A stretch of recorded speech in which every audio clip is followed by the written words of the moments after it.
여러분, 이번 달 24일은 한 해의 운과 복을 결정하는 중요한 날입니다. 이날 꼭 해야 할 일과 절대로 하지 말아야 할 일이 있습니다. 오늘 영상을 끝까지 보시고 절대로 하지 말아야 할 일들을 하지 마세요.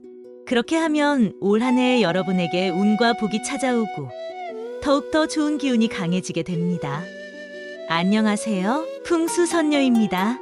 오늘은 정월대보름에 대해 알려드리려고 해요. 정월대보름은 한국의 전통 명절로 음력 1월 15일의 달이 가장 둥글고 밝은 날입니다. 이 날은 한 해의 운과 복을 결정하는 중요한 날로 여러 가지 의미와 풍습이 있습니다. 정월대보름은 음기가 가장 강한 날이기도 하고 양기가 가장 강한 날이기도 합니다. 그래서 음양의 균형을 맞추어 주는 날이기도 합니다. 이 날은 생명을 살려주는 날이기도 하며 조상님께 감사를 드리는 날이기도 합니다. 또한 한 해의 번영을 기원하는 날이기도 하고 가족과 친구들과 함께하는 날이기도 합니다. 이렇게 정월대보름은 다양한 의미와 함께 한 해의 행운을 기원하는 중요한 시간입니다. 채널의 좋아요와 구독을 눌러주세요. 풍수선녀가 대박 기운을 가득 담아 보내드릴게요. 그럼 지금부터 정월대보름에 꼭 해야 할 일과 절대 하지 말아야 할 일, 풍수선녀와 함께 알아볼까요?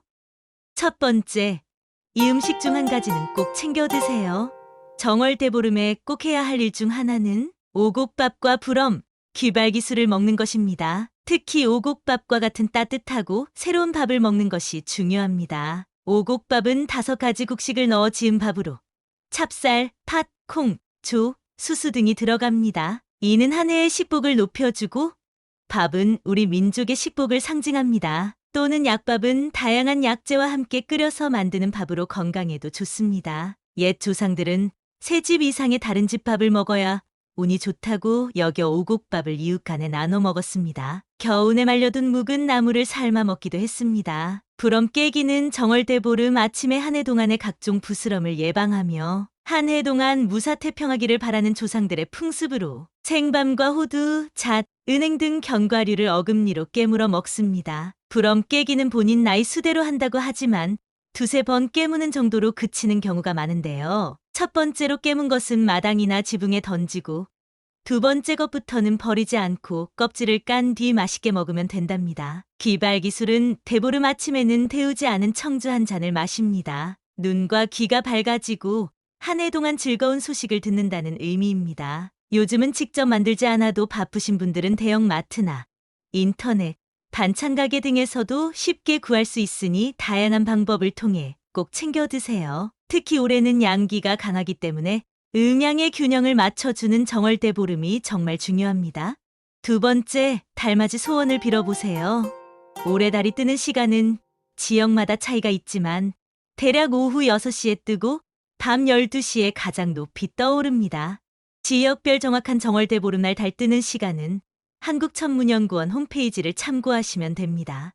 정월대보름은 한 해의 첫 보름이자 보름달이 뜨는 날로 농경 생활을 하던 우리 조상들은 설 명절보다 정월대보름에 더 큰 의미를 부여했답니다. 탐스럽고 둥근 보름달은 풍요와 번영을 상징이었고 소원을 비는 존재입니다. 또 소원을 비는 의미로 달집 태우기가 있는데요. 옛날 우리 조상들은 달을 풍요의 상징으로 여겼고 불은 부정과 사악을 정화하는 상징으로 여겼습니다. 그래서 정월대보름이 되면 지피나 소립, 나무들을 모아 언덕 위에 쌓고 조그만 오두막이나 큰 다락 등의 달집을 만들고 달이 뜨기를 기다렸다가 불을 지르고 환성을 질렀다고 합니다. 이것이 달집 태우기입니다. 달집 안에 대나무들을 넣어서 터지는 폭음으로 마을의 악기를 쫓았다고 합니다. 달집이 골고루 잘 타오르면 그 해에는 풍년이 들고 다 타고 넘어질 때는 그 방향과 모습으로 흉풍을 점쳤다고 합니다. 그 외에도 쥐불놀이, 다리밟기, 지신밟기 등 많은 풍속이 있습니다. 지역별 축제들도 열린다고 하니 가족들과 함께 올해의 번영을 기원하는 의미로 가보시는 건 어떨까요? 세 번째, 주변 사람들에게 안부 인사를 건네보세요. 철은 나가서 쇠어도 보름은 집에서 쇠어야 한다는 속담이 있습니다. 객지에 나간 사람이라도 정월대보름에는 꼭 고향에 돌아와야 한다는 뜻입니다. 그만큼 정월대보름은 가족과 함께 하고 싶은 조상님들의 생각이 담겨 있는 듯한데요.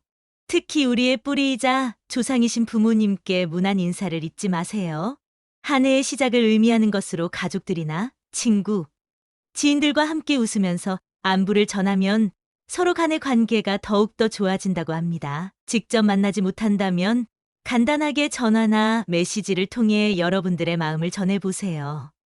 지금까지 정월대보름에 해야 할 일 잘 들으셨죠? 풍수선녀 채널의 좋아요를 눌러주시면 대박 기운을 받으실 겁니다. 잊지 말고 좋아요 꼭 눌러주시고 주변 분들과 함께 공유해주세요. 이어서 정월대보름에 절대 하지 말아야 할 일입니다.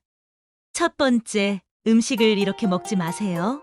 바로 비벼 먹기입니다. 정월대보름 하면 떠오르는 음식 중 하나가 바로 오곡밥과 묵은 나물이죠. 밥 위에 각종 나물을 가지런히 올려 슥슥 비벼주면 그야말로 꿀맛인데요. 하지만 애석하게도 정월대보름엔 비벼 먹는 것은 절대 하면 안 되는 행동 중 하나입니다. 보름밥을 나물과 비벼 먹으면 논밭의 잡초가 무성해진다고 생각했기 때문이라고 하네요. 믿기 힘든 이야기지만 어쩐지 그럴싸한 느낌도 들죠? 하던 일이 잘 풀리지 않으면 이것 때문인가? 생각이 들 것 같아서 이제 비벼 먹지 않게 될 것 같습니다. 두 번째, 이날은 살생을 하지 않는 것이 좋아요. 정월대보름은 생명을 존중하고 보호하는 날이기 때문이에요. 정월대보름은 불교에서 승려의 동안거가 끝나는 날이기도 합니다. 그래서 과거 이날은 도축도 하지 않았습니다.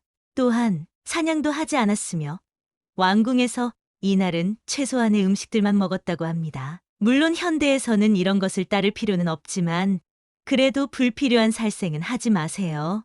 하지만 정월대보름에 살생을 하면 한 해 동안 나쁜 일이 생길 수 있으니 조심하는 것이 좋습니다. 한 해 운이 커지는 이날 부정한 일을 해서 좋은 일은 없겠죠. 세 번째, 칼질하지 않기.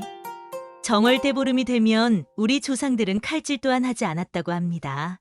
그럼 음식들은 어떻게 준비하나 궁금하시죠? 전날 밤 미리 모든 음식 재료를 손질했다고 합니다. 이날 칼을 사용하면 한 해의 복이 잘라지고 곡식 또한 잘라진다고 생각했기 때문입니다. 네 번째, 정월대보름에 절대 하지 말아야 할 일 중 하나는 바로 찬물을 마시거나 찬물로 샤워하는 것입니다. 정월대보름은 음기와 양기가 충돌하는 날이기 때문에 찬물을 마시거나 찬물로 샤워를 하면 몸이 차가워져 건강에 좋지 않습니다. 정월대보름은 한 해의 시작을 알리는 중요한 명절로 다양한 의미와 풍습이 있습니다. 올해 정월대보름은 24일입니다. 꼭 잊지 마세요. 이번 정월대보름에는 가족과 함께 오곡밥과 부럼, 귀발기술을 먹고 달맞이를 하며 소원을 빌어보는 건 어떨까요? 또 주변 사람들에게 안부 인사를 전하며 서로의 건강과 행운을 기원해 보세요. 그리고 앞서 알려드린 하지 말아야 할 것들을 주의한다면 더욱 특별하고 의미 있는 정월대보름을 보낼 수 있을 것입니다. 풍수선녀와 함께한 정월대보름 이야기 어떠셨나요? 올 한 해 대보름같이 크고 밝은 일들만 가득하시길 바라며 만사형통, 운수대통, 만사태평한 한 해 되시기를 기원합니다. 공유와 좋아요를 눌러주시면 풍수선녀가 여러분에게 행운의 기운을 가득 보내드립니다. 풍수선녀와 함께하는 풍수 이야기 다음에도 기대해주세요. 감사합니다.